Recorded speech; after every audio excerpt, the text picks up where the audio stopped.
खाना खाने के बाद से दुआ। अल्हम्दुलिल्लाहिल्लज़ी बिस्मिल्लाह वाला बरकतुल्लाह अल्हम्दुलिल्लाहिल्लज़ी अतमना व सकाना व जअलना मिनल मुस्लिमीन। आसिफा, आप कलिमे तैयबा सुनाओ। कलिमे तैयबा ला इलाहा मुहम्मद ला इलाहा इल्लल्लाह मुहम्मदुर रसूलुल्लाह।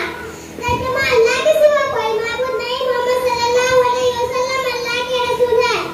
रिफा, आप बताओ हुस्न में कितने फराइज हैं? हुस्न के बाहर 7 फराइज हैं। नंबर 1 पूरी करना, नंबर 2 नाक में पानी डालना, नंबर 3 पूरे बदन पर पानी बहाना।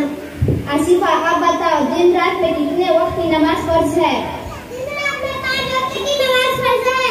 नंबर 1 नमाज फजर, नंबर 2 नमाज ज़ोहर, नंबर 3 नमाज असर, नंबर 4 नमाज मगरिब, नंबर 5 नमाज इशा।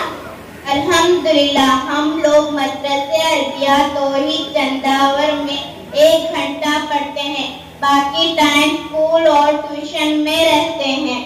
अल्लाह अकबर, 1 घंटे में इतनी सारी चीजों की जानकारी, दुनियावी तालीम के साथ साथ दीनी तालीम हासिल करने का सुनहरा मौका है। मेरे अब्बू ने इसलिए मदरसे से नाम लिखा दिया कि मुझे और स्कूल और ट्यूशन जाने का वक्त नहीं मिलता, और मुझे इतना सब कुछ तो कहाँ याद रहता। इंशाअल्लाह मैं भी अपने अब्बू से कहकर अपना दाखिला मदरसे अरबिया तौहीद चंदावर में करवाऊंगी। अब मैं चलती हूँ। अस्सलामु अलैकुम व रहमतुल्लाहि व बरकातुहू। वालेकुम अस्सलाम व रहमतुल्लाहि व बरकातुहू।